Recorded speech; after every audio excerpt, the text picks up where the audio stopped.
नमस्ते सबैजनालाई यस युट्युब च्यानलमा फेरि स्वागत छ। आज हामी मानव स्वास्थ्यमा एआई कृत्रिम बौद्धिकताको प्रयोगको विषयमा कुरा गर्नेछौँ। विज्ञान र प्रविधिको तीव्र विकाससँगै स्वास्थ्य क्षेत्रमा पनि उल्लेखनीय परिवर्तनहरू आइरहेका छन्। विशेष गरी कृत्रिम बौद्धिकता आर्टिफिसियल इन्टेलिजेन्स एआईको प्रयोगले चिकित्सा सेवामा नयाँ युगको सुरुवात गरेको छ। एआईले मानव मस्तिष्क जस्तै सोच्न, विश्लेषण गर्न र निर्णय लिन सक्ने क्षमता राख्ने भएकोले रोगको पहिचान, उपचार र रोकथाममा महत्त्वपूर्ण भूमिका निर्वाह गरिरहेको छ। मानव रोगको पहिचानमा एआईको प्रयोग अत्यन्त प्रभावकारी मानिन्छ। आधुनिक मेसिन लर्निङ एल्गोरिथम तथा तस्बिर चिन्ने प्रविधिको प्रयोग गरेर एमआरआई, सिटी स्क्यान, एक्स-रे जस्ता मेडिकल छविहरूको अथवा विश्लेषण गरेर ट्युमर, फोक्सोको रोग, मस्तिष्कघात, हाड जोड्नेको समस्या लगायतका रोगहरूको सठिक पहिचान गर्न सकिन्छ। यस्तो प्रणालीले चिकित्सकलाई छिटो र विश्वसनीय निर्णय गर्न सहयोग पुर्याउँछ।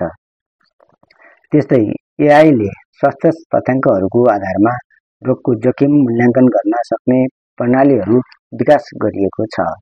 उदाहरणका लागि हृदयघात वा मधुमेह जस्ता दीर्घ रोगहरूको सम्भावना कति छ भन्ने भविष्यवाणी एआईले पहिले नै गर्न सक्छ।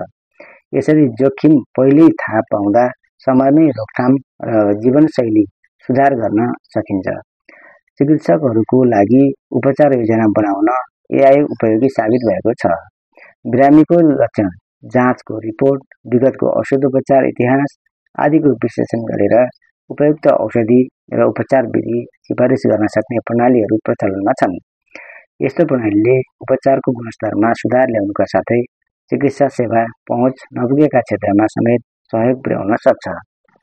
त्यस्तै एआई आधारित च्याटबोटहरू र स्वास्थ्य एप्सहरूले प्रारम्भिक लक्षणको आधारमा परामर्श दिने, नियमित औषधि सेवनको सम्झना गराउने, जीवनशैली सुझाव दिने जस्ता काम गरिरहेका छन्। यसले सामान्य बिरामीका लागि सस्तो, सहज र द्रुत सेवा प्रदान गर्न सम्भव बनाएको छ। कोभिड-19 को महामारीको समयमा पनि एआईको प्रयोग अत्यन्त उपयोगी रह्यो। संक्रमित पहिचान, संक्रमितसँगको सम्पर्क, ट्रेसिङ, संक्रमणको फैलावटको पूर्वानुमान, खोपको विकास आदिमा एआईले निर्णायक भूमिका खेलेको थियो। तर एआईमा आधारित स्वास्थ्य प्रणाली प्रयोग गर्दा केही सावधानी आवश्यक छ। तथ्याङ्कको गोपनीयता, यन्त्रमा आधारित निर्णयको विश्वसनीयता र डाक्टरको भूमिकामा पर्ने असर जस्ता चुनौतीहरूलाई उचित रूपमा व्यवस्थापन गर्नु आवश्यक छ।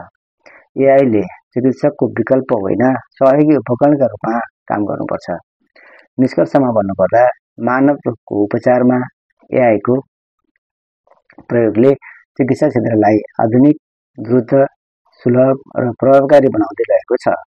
यदि यसलाई उचित नीति, गोपनीयता, सुरक्षासहित र मानवीय मूल्यको संरक्षण गर्दै अघि बढाइयो भने यो प्रविधिले स्वास्थ्य सेवामा क्रान्तिकारी परिवर्तन ल्याउने निश्चित छ। यस च्यानललाई अन्तिमसम्म हेरिदिनु भएकोमा धन्यवाद। यस्तै खालका अन्य भिडियोहरू हेर्नका लागि च्यानल सब्स्क्राइब र कमेन्ट गर्न नभुल्नुहोला। अर्को भिडियोमा भेट्ने नै छौँ। हस्त नमस्कार।